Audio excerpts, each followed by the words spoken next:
We're going to go ahead and get started. Today we have Franchising 101 with Dana Hall from FranNet.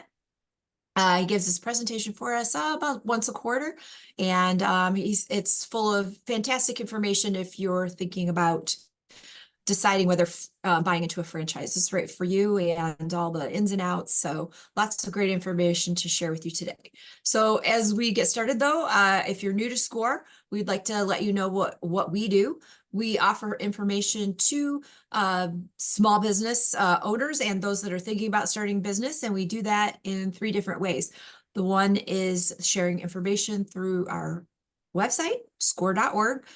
There's lots of resources, templates, blogs, recordings you can watch, lots of really great information.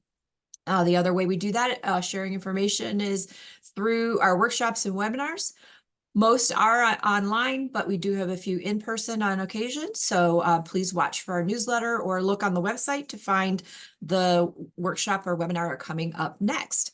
The other thing we do, and I think it's probably one of the most important thing we do, is the mentoring. And our mentors are volunteers, and they come to us with many different backgrounds and experiences, from things that maybe they were successful with and things they were not as successful with, but have learned a great deal, and they want you to learn from them. They work as a team, and it's a really wonderful experience if you've not had a mentor before. So first session is going to be, they want to know about you, they want to know about your goals, about your challenges, and they're going to help put together a plan. And you can keep working with the same mentor, and sometimes they'll bring in another mentor, or they'll refer you to someone else. And it's really a team effort to make sure you get everything you need to know. You do not have to have a business license or an LLC or anything before you meet with someone. In fact, we prefer you come to us first. So we're working with those that are trying to decide if business ownership is right for them, or they're in that planning phase, or they're already in business, and you just need help with a few business topics. So strongly suggest reach out, go to score.org. There's a blue box. You can put your zip code in, and then it'll match you to the chapter that's nearest you. And then you'll be asked a couple questions, and that information will help us narrow down which mentor could probably assist you the best. So score.org, blue box, put in your zip code. We are recording today, and I will post that recording in the next 24 to 48 hours. I know it says on this slide that you can put your questions in Q&A, but you can go ahead and put them in chat. We don't have we have a nice crowd with us today, but not so many that we can't handle it in chat today. So go ahead and submit your questions, and we'll make sure that our presenter can answer them for you. So I'm going to go ahead and take down my share screen and introduce to you Dana Hall from FranNet. Thank you, Teresa. Let me make sure I'm in presentation mode. There we go. Thank you so much, Teresa. Appreciate the introduction. Real quickly, I will vouch for and promote SCORE personally as well. We've been working with SCORE as a firm. My firm's 80 folks across the country at a national level, but also at a local level, and they are outstanding partners. I can vouch personally for 2 things. They have the best business plan template out there. We direct people to that personally from my firm. No need to spend a lot of money. They have an outstanding business plan template. And also the mentors.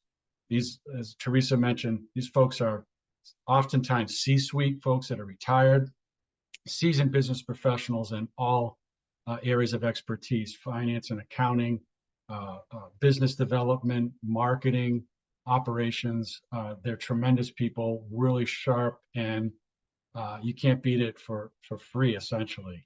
So I can't endorse them enough. Please use SCORE if you're a small business owner or considering being one and need some help. So who am I? Thank you for spending a few minutes. My name is Dana Hall. I am a franchise consultant with a firm called FranNet. I've been doing this for 5 years with FranNet, but I've been in business and particularly franchising for over 25 years with a couple of very large national firms that you probably recognize. And I had corporate financial roles with those organizations, but I spent a lot of time with franchisees, and I understand from a 360 viewpoint the franchise industry. So I think I've got a good background that can provide you with some information on what to look for. So we've been around for over 30 years. We have those national partnerships. So FranNet is a seasoned, experienced organization. We're here to just help folks. And so what do? We educate prospects, potential franchisees on the process, what franchising is. We'll talk about that today, what it is, what it isn't, some of the myths. And really our role is not to sell anybody anything. That's not what we're here for. We're here to educate folks, help them make an informed decision, determine if it's even something they should consider. And then if it is, we can help all along the way with due diligence. And it never costs anything to work with myself or another FranNet consultant.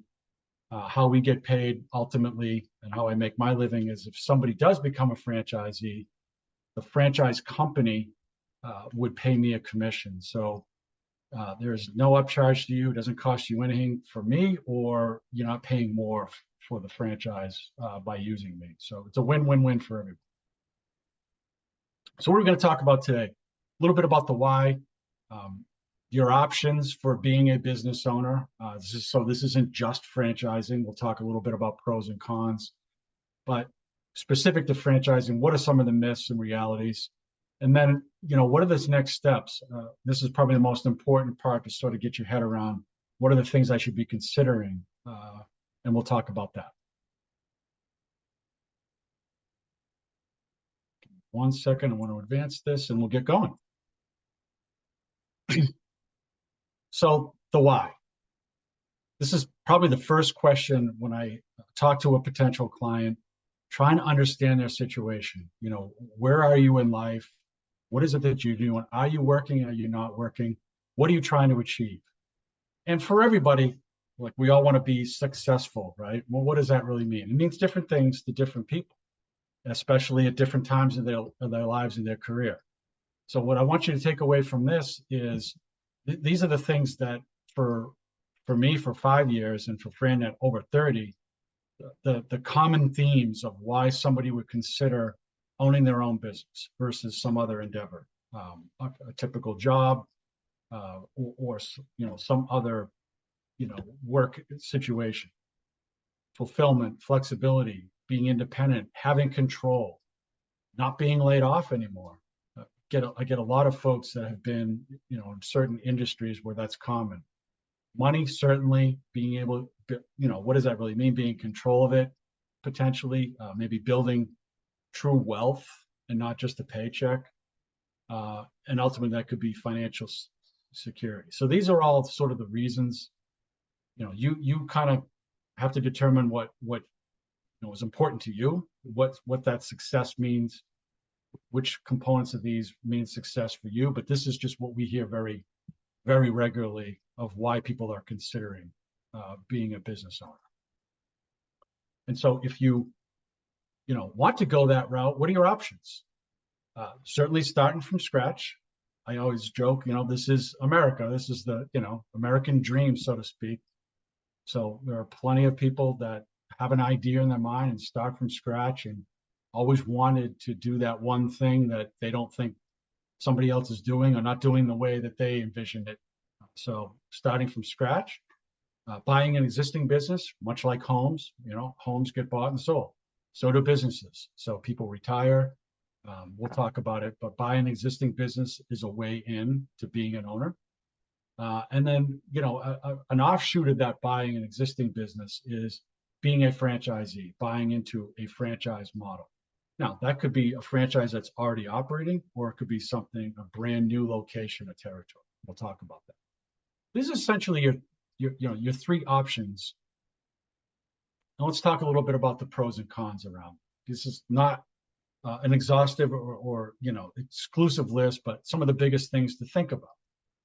That the advantage on the pro side, out of control, right? You're in charge. You make all the decisions. Great for creative people that have a specific way that they want to do something, or a vision that they have, that nobody else is doing, whatever it is, that they, whatever kind of business it is. There's no rules. Certainly the largest upside potential, I'll say potential because nothing is guaranteed. And it certainly could be something that feeds the passion. What are the disadvantages? Some of the advantages, if it's on the other side of it, it is all sort of on you. You have folks like SCORE that can help, but it can be onerous. There's a lot. You got to wear a lot of hats. So you got to kind of create all those systems. You got to figure out how to get up and running.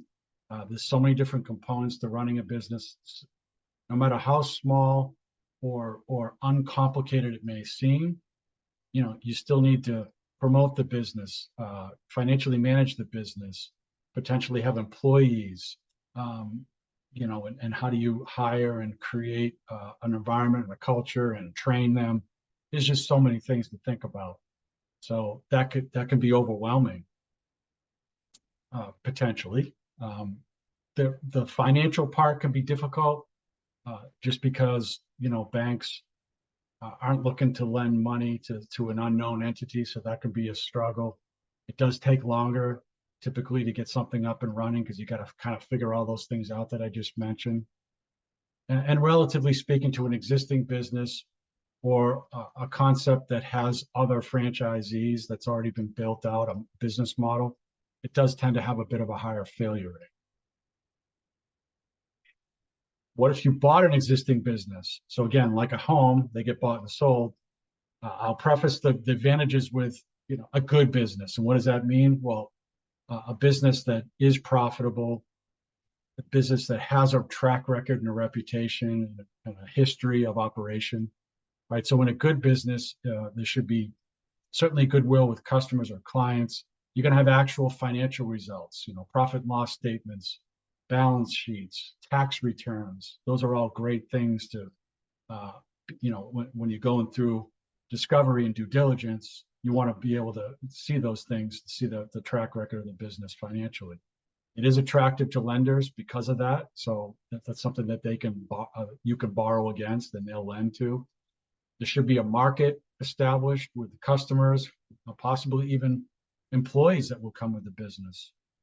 And hopefully that owner has put systems in place and has documented that. So you have a roadmap, you have something to look at and reference. The flip side, well, if it isn't that good business, is it a distress situation? Is it not making money? Does it have a poor reputation with customers and clients? Are the employees potentially so indebted to the owner that they would leave with a new owner? That's a big consideration. The two that aren't often thought about initially are, what is the reason for that owner selling? That's what you really want to get under the hood on that. If it's not a retirement, some sort of medical issue, somebody moving geographically for a good reason, they have to move somewhere else in the country, or if it's just not the owner wanting to unlock the value that they've created and take that profit and either retire or put it into another business. If it's not one of those 3 or 4 things, you got to kind of wonder why somebody would want to sell. So I'm always leery and always recommend people understand the reason for the sale. And the other part is that knowing how to price it. This is, as an everyday lay person that's, maybe doesn't have a financial background. How do you know what to pay for it? The SCORE folks could very well be folks that could help with that. So making sure that you're paying an appropriate price can be a difficult thing to determine. And it will cost more ultimately. Somebody is selling a business usually because they built value in it and they want to unlock that. and monetize it. It's just like equity in your home. You know, if you've owned your home for 20 years, paid your mortgage, it's worth a whole lot more now, and that's equity that you can now take when you sell. Same thing with a business, but so that'll cost whoever's buying it. Your third option for being a business owner potentially could be being a franchisee. So what are the pros and cons real quickly there? It ought to have some sort of name recognition. Doesn't, you know, the big names of the world, the McDonald's, not every franchise is that well known, but sometimes, you know, from even from a local standpoint, it may have name recognition. It certainly should have a proven business system. That's why you would align yourself and buy into a franchise system. It's a business model. It's a set of practices with, you know, potentially intellectual property, trademarks, websites, color schemes, logos, all that sort of thing. So it should be a well defined business model that you're investing in, with training and support, and with a hopefully a lower cost relative to doing this all your own, because they've sort of iterated and figured things out. So they know exactly what to pay for what, how much, how long it's going to take. Again, part of that history, that experience of a franchise that's done it multiple times with other folks, right? So they iterate, fix things, fail maybe, screw things up, and then correct them. And now it's something that somebody can walk into and be confident that they know the steps and how to run it. Great financing options, a franchise family, other franchisees that you can now be your partners. You can ask them questions and they can support you. We'll talk about disclosure in a couple slides here. The flip side, there's not a franchise for everything. They can be very structured. This is oftentimes unattractive to folks because they're going to kind of lay out exactly what they want a franchisee to do. So one of the key things that I always ask people are, you know, are you open to and willing to follow a system, a proven system? You know, so for somebody that's, you know, going back a couple slides here, super creative, or you sort of always tinkering and you like to do things your way, it could still work. You just got to be aware that there is a business model that they want you to follow. Territory restrictions, this could be good or bad. It definitely protects you, but depending on your viewpoint, it could also limit you. So, you know, oftentimes if it's a location based, a brick and mortar concept, you have protection around a certain circumference. Beyond that, they can open another one, or you could potentially be the one that opens another one. And if it's, you know, zip code based, yeah, you own that, but you typically can't operate outside of it. So that can cut both ways. You can only sell their products. And for all of this, all the good, you know, there's a trade-off. You have to pay that franchise a royalty ongoing for the length of the term. We'll talk about that in a second. So, very common question. Yeah, I'll go into business for myself. You know, why do I need a franchise? And for many people, you know, you certainly wouldn't. People are capable of that. We do it all the time. This is, like I said before, this is America. But these are some of the things to think about, you know, and what a franchise can offer is, you know, day one, okay, you've opened your business, you know, XYZ LLC, but do you know, and can you answer these questions and figure all these things out sort of on day one and going forward? And I won't read them all off, but you get the idea that there's a lot of things to consider. Not just, hey, I'm going to offer this product or service. What are all the things from a business standpoint around that need to happen?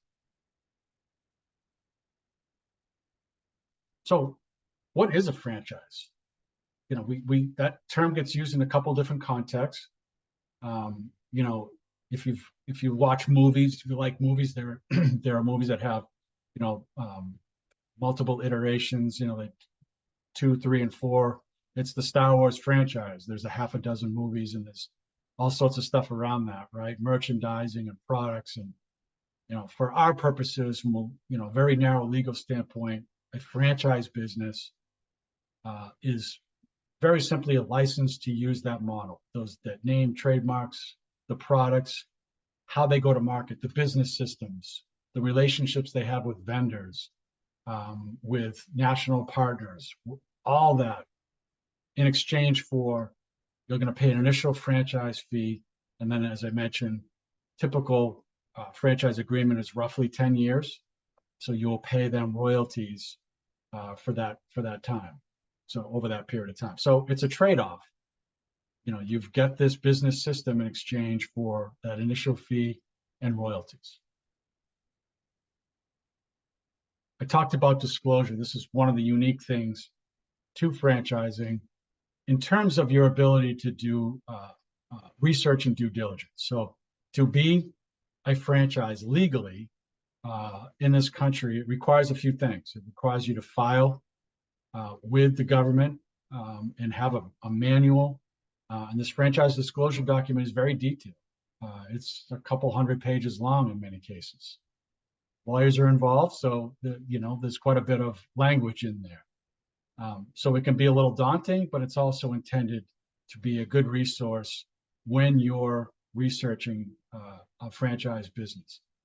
So I, again, won't read everything, but the key points here is you're going to learn about the people that are operating this company, who are the executives, what is their experience, how long has this concept been in operation, how many locations does it have, how many of them have closed, have they ever filed for bankruptcy, is there any litigation against them? This is all really good background information to help make a sound decision.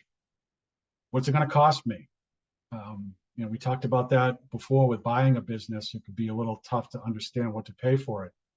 Well, in this case, a new franchise location or territory, they're going to give you a very, very good range of what it's going to cost to get into this business, the franchise fee, the lease if it's location-based, what are the training costs, what is the equipment required, how much is the initial marketing, what's it going to cost to insure this business? All these in a very detailed line item way is going to tell you, hey, it's 125 to 150,000 all in to get into this business, to open the doors and to operate it. And they're even going to give you an estimate or a recommendation on working capital.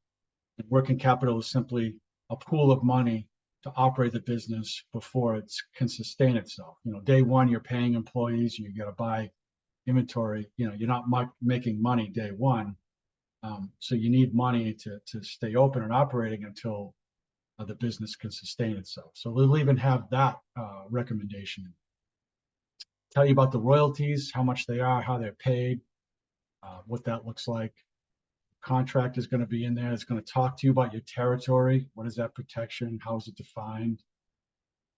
But the real important thing on this one to know is part of that diligence is being able to talk to other franchisees. So there's a full list in there by law of all current and past franchisees in whatever business that is in that system. And the good franchise companies and the ones that we work with encourage you to call them and talk to them, ask questions. What has your experience been? How was your training? Was the estimate on what it would cost and how long? Was that all what you expected? Are you making the earnings and the money you had expected? And ultimately, would you do it again? So really, really great disclosure and discovery information to be able to talk to others that are actually doing it. It's a huge part of the diligence process, one that I really lean on when I'm working with clients, so they feel comfortable that there's other people doing this that are like them and that it's a good decision. Or oftentimes they find out things that don't make them comfortable, and that helps either way with a decision, yes or no.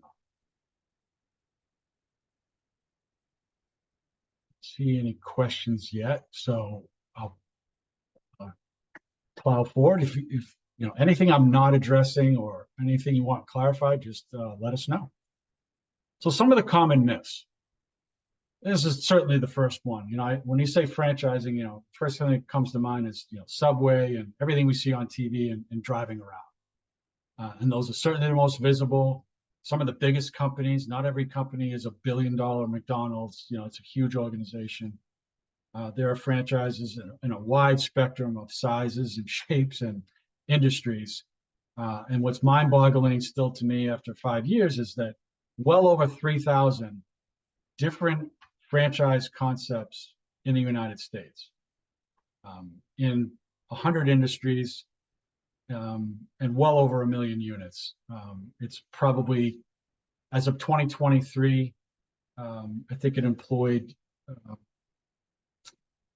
over 8 million people. It's got a gross domestic product impact of like 5% of the entire economy of franchise business. So it's very large, but it's also very diverse. So it's not just food and retail. A lot of concepts in personal service, fitness, health and well-being, business to business concepts like sign companies. Home services is a huge category. Folks that will fix your roof, renovate your bathroom, mow your lawn, install a fence, all sorts of home services concepts. And this will just give you another viewpoint of, and this is not an exhaustive list, damage restoration, the ServPro type companies, God forbid if you have a flood or a fire. Again, on the business to business side, coaching concepts, sales organizations that will help companies with their sales strategy and sales teams. Cleaning, both commercial and residential. Senior care is a huge industry. So you get the idea. It's not just fast food. A little bit counterintuitive here, but I think oftentimes we think that to be successful, no matter what it is, it has to be the absolute best product or service, and we want to be proud of what we do, certainly. But if we would be honest about the fact that McDonald's has a product that isn't the best hamburger.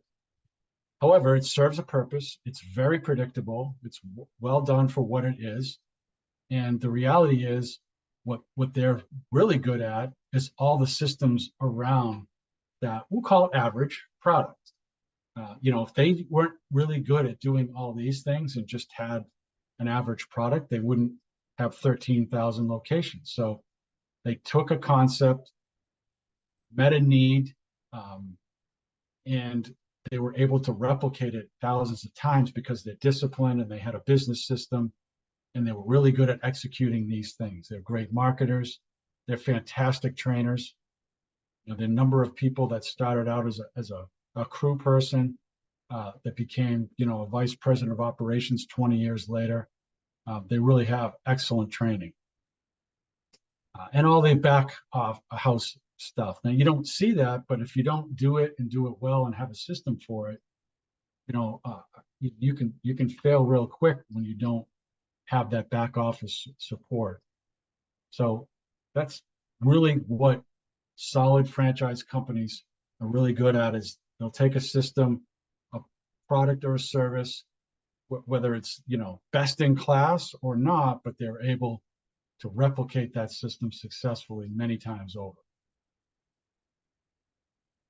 We're not I'm in this industry for many years. It's not very innovative, I would say. So it's not like you're inventing products here.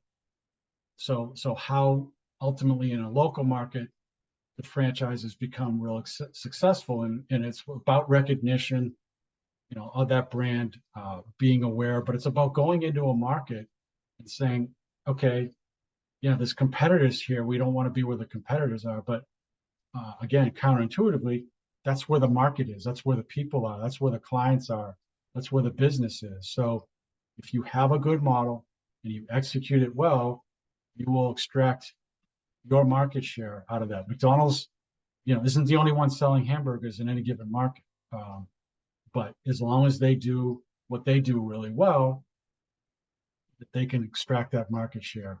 And so they're not afraid of competition. And they know that, when there's competitors there, there's a market and there's a business there and there are buyers. That's the key point. Very common. I can't be a franchisee because they're all seven-figure investments, and it's out of my reach. And although there are a lot of those, those hotel chains, and I work for Panera, those are very expensive. So a lot of franchise companies are, very high investment levels, and they require you to open many locations. But with the companies that my firm works with, somewhere between 60 and 70% of those concepts, two or 300, are in a range of, say, 100 to maybe $500,000 in total investment going back to that FDD. So although $400,000, is a huge number, it's not $1.2 million.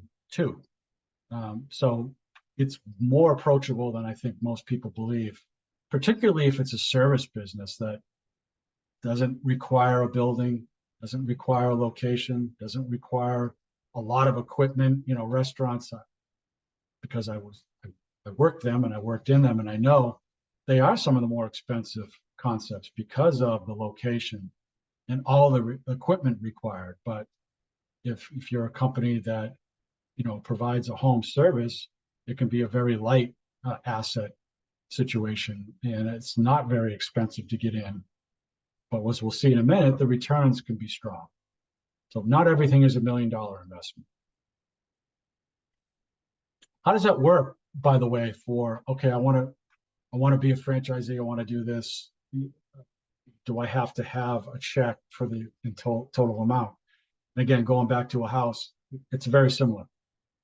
Most people, I don't think, are able to purchase a house these days with just writing a check, right? 500,000, 750,000, people get a mortgage.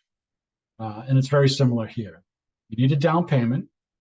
So that equity, 20 to 30% down payment, but the vast majority of it, or the remaining part, can be financed, often through a small business administration loan, through the government, which is an organization that SCORE is a part of, the SBA. They have great lending programs. There's other financing options.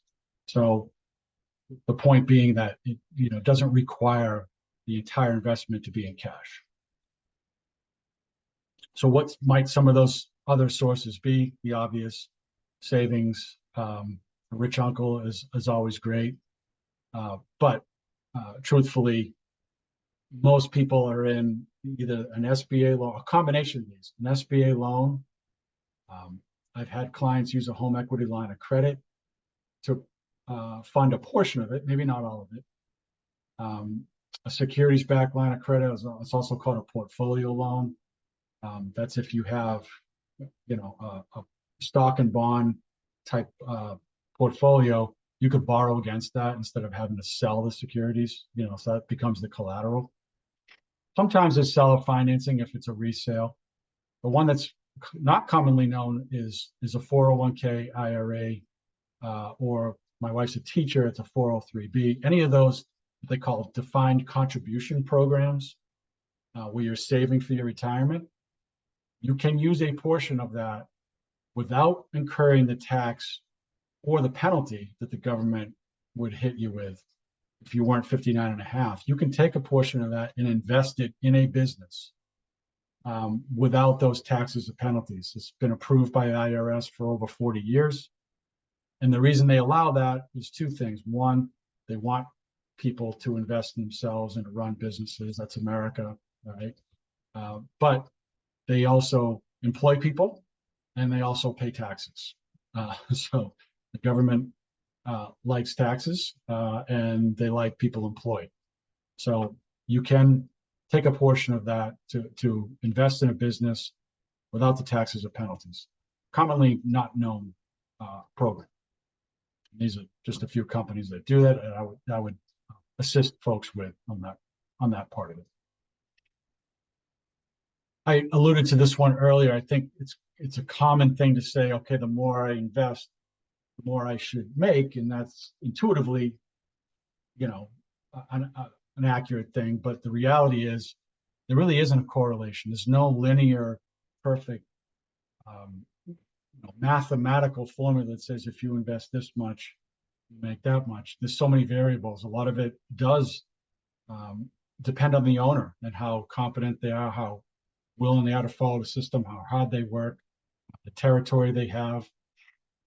So, my example here is restaurants are expensive, and we all know from our own town or city that they come and go, and unfortunately they fail. And those are not cheap investments. So it's not guaranteed. Yet, a residential cleaning company, which is on the low end, can be very lucrative if you build that client base and your service is great and you make it convenient for people. Just because you're only investing 125,000, up front doesn't mean it can't be a very lucrative business.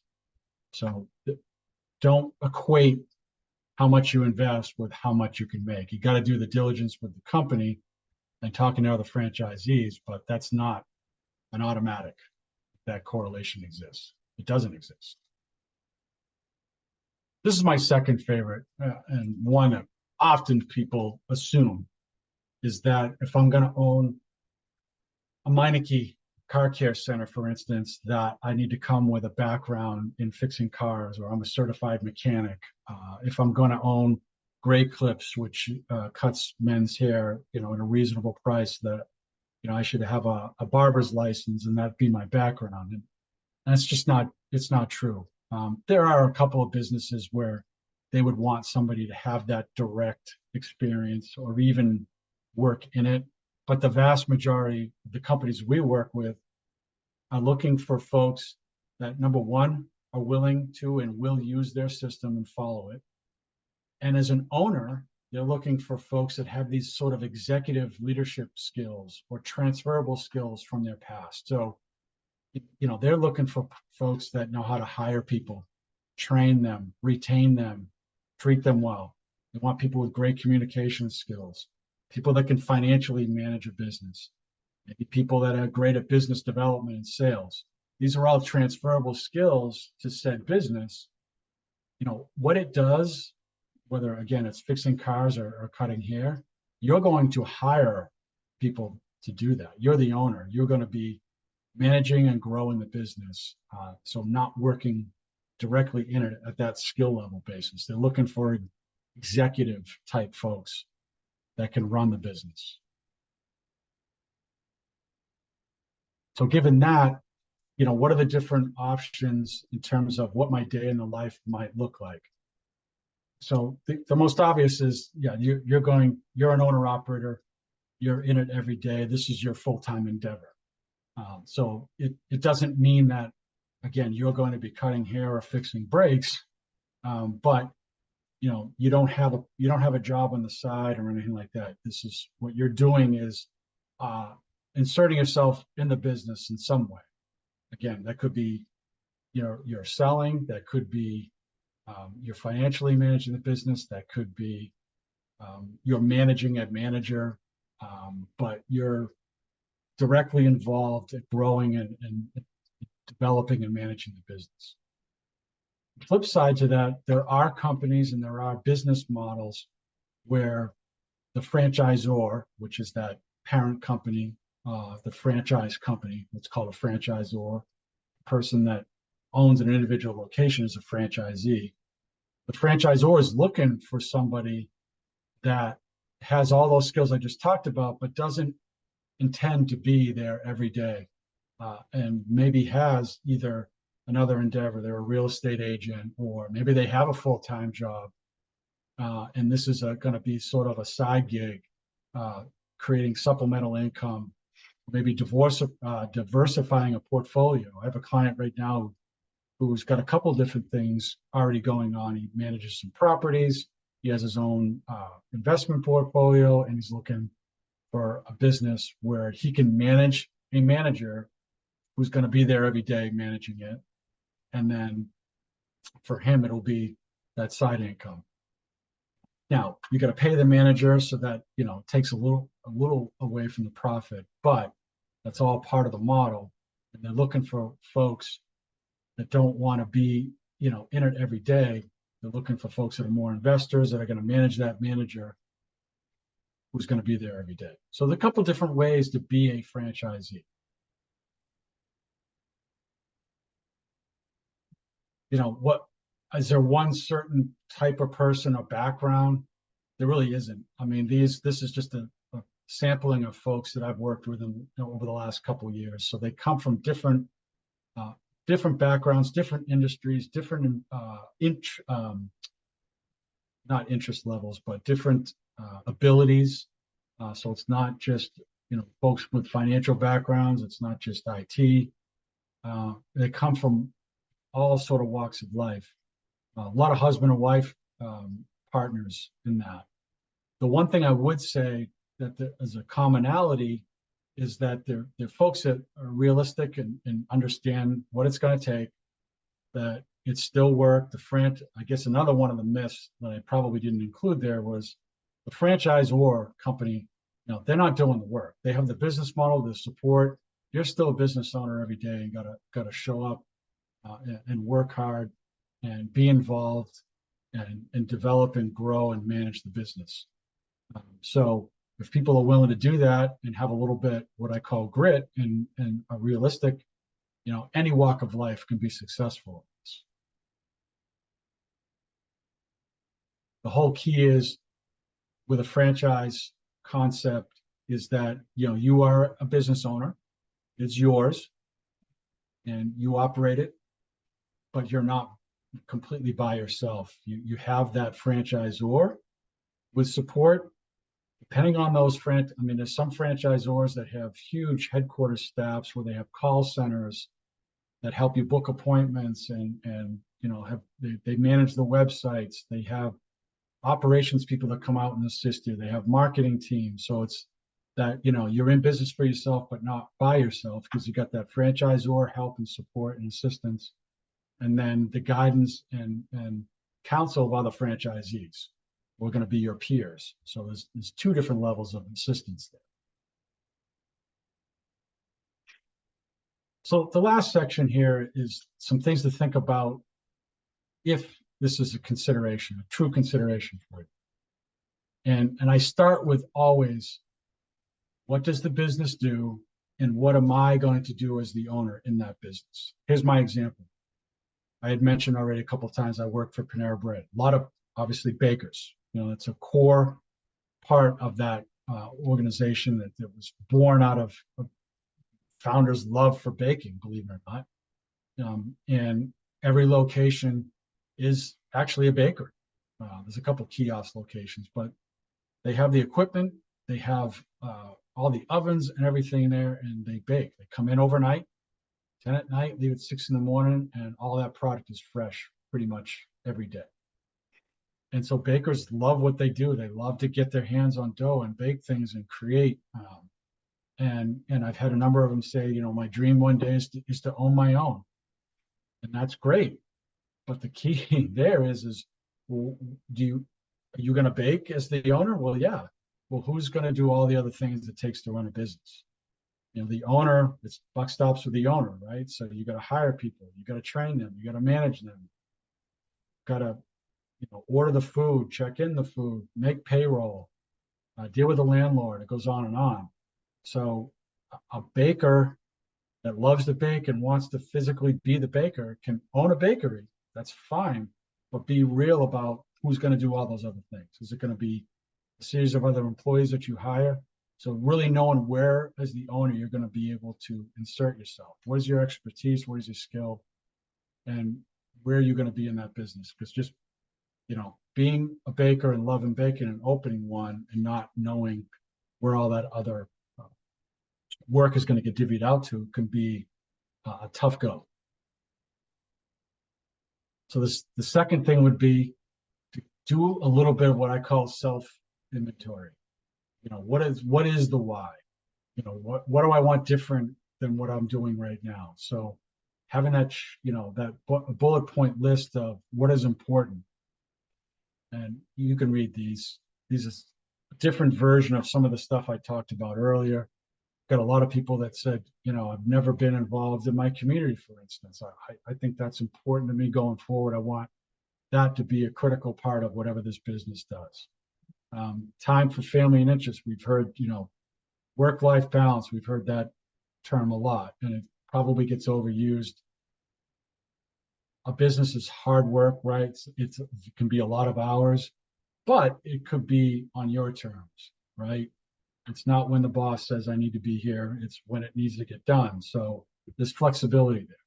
So, have a real good sense of the things that are important to you. Because when I'm working with clients, this is what I talk to them a lot about, because we're trying to make a match. I'm trying to figure out what's important to somebody, what they need the business to do.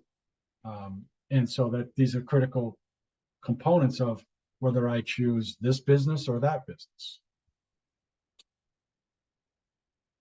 Then the third leg of the stool is, what will you bring as an owner to it, again, from a skill standpoint? So most people have this, they have a career, they have a background, they have experience.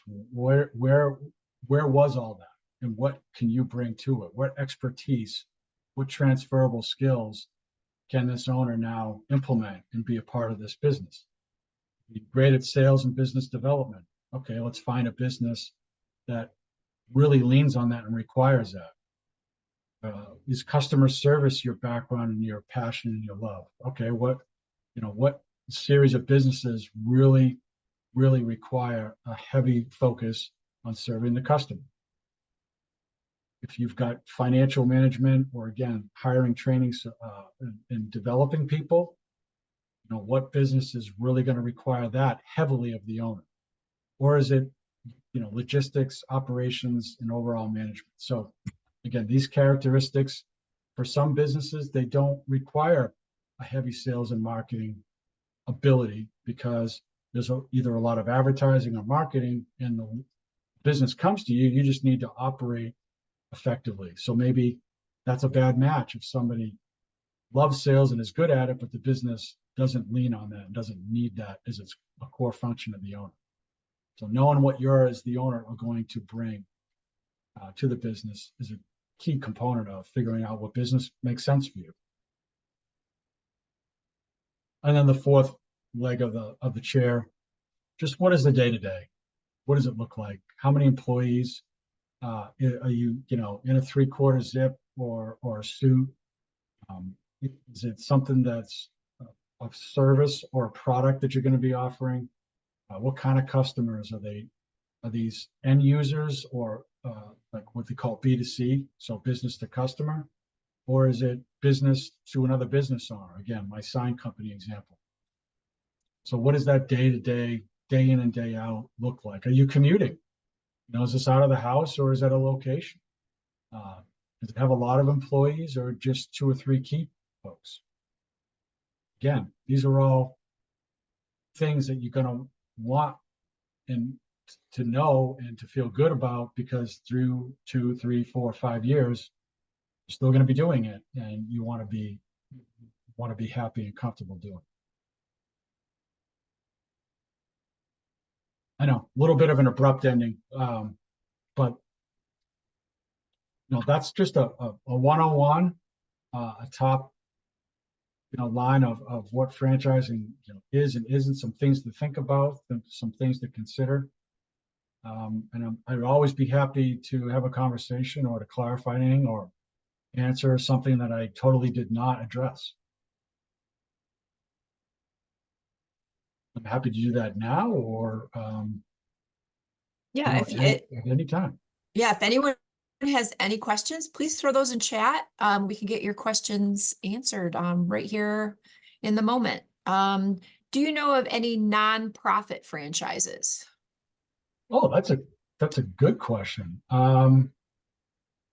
Off the top of my head, and certainly not ones that we work with, no. So you stumped me. I am not aware of a franchise in a nonprofit setting. Do you know of any property management franchises? Yes, there are a couple that we work with directly. Yeah. There's a brand under a parent company called Neighborly, which is one of the biggest franchisors in the world that operates a brand in the property management space. So yes, that is that is an area that franchising has a couple options in for sure. Okay. Well, I don't see any other questions. Oh, are there any available spaces in Massachusetts? Spaces for, wait a minute, is this connected? That was for the property Yeah, management franchises. Yeah. that's so. When I'm working with a client, there's a process that we go through. One of them is, once I'm working with a with a with a with a client, is doing a territory check on a particular business. So off the top of my head, I'm not sure. I think there are territories available on that particular business, but again, we'd have to formally do a territory check to see what's available. I know you hit this at the beginning, but if you could restate, is there a fee for working with a client and I'm going to assume with FranNet, if you're asking about SCORE, there is absolutely not a fee to work with a SCORE mentor, but I'll let Dana go ahead and answer that as well for FranNet. Yeah, great question. No, so there is no upfront fee. There's no retainer. There's nothing. So how we get paid is if somebody were to ultimately invest in a franchise and become a franchisee, the company that I connected you with would pay me a commission. Is Amazon distribution of franchise? I don't believe so. And it's not. I think there are. If it is, it's not one that we work with. I know that they have a couple of different levels of how they operate. I think they have some drivers that are direct employees, others that are either 1099 or they own the route, but I don't think it's in a franchise model. They buy the route, I believe is how that works. But in either way, it's not, we don't, Amazon probably doesn't need us. So, Do you know of any small, well-respected marketing franchises that develop startups? just looking at that. I probably not fully understanding that question. So, do you know Sure.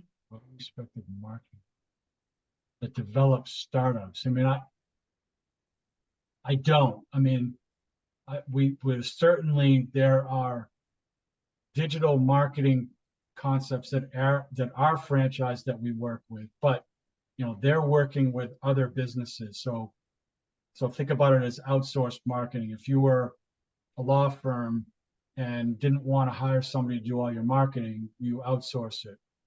So there are digital marketing, actually marketing agencies that are franchised that would do all that work for them. Now, a marketing franchise that develops startups, yeah, that I'm not familiar with. Is FranNet experienced in a particular area or nationwide or? Yeah, so we are national, but I think that's probably means industries, right? So my guess is we certainly don't represent every industry out there, but the companies we work for, about 300 of them, we very deliberately have a very wide variety for a couple of reasons. One, there are different investment levels that clients might have. I've got clients that can invest 7 figures. I've got clients that only want to invest 150,000. So you have a wide range there, and also just a wide range based on people's skills.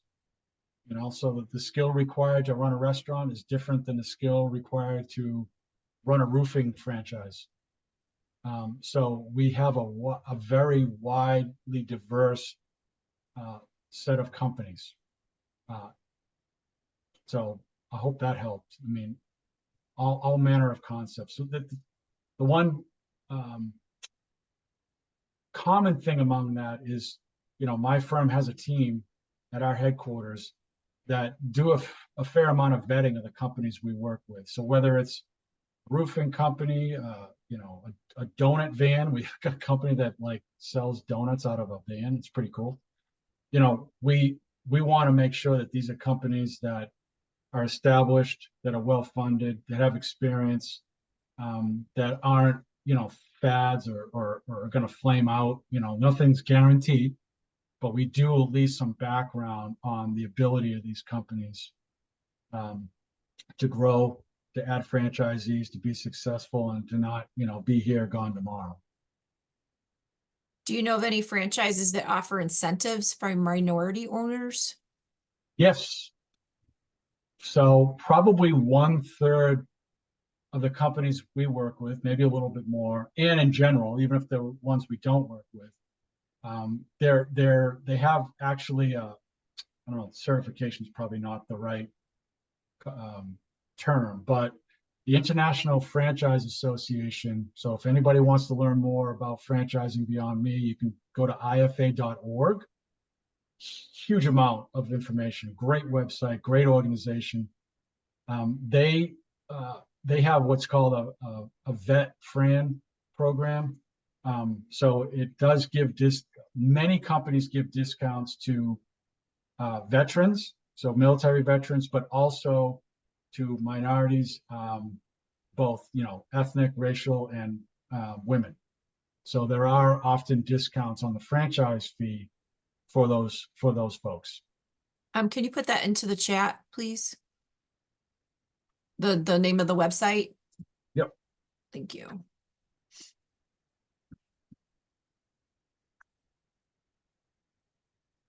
So it's called the International Franchise Association. If you go on that website, they have a number of resources for potential franchisees. There's a list of all their members. They have some great just general education. Again, a little bit more in depth about what I was talking about, what it is, what it isn't, how to research, and again, the programs around some of the discounts. Just there's a lot on there. It's a big comprehensive website. Senior care is a huge category. There are some great senior care concepts that we work with. So that's a big category, and a lot of options there.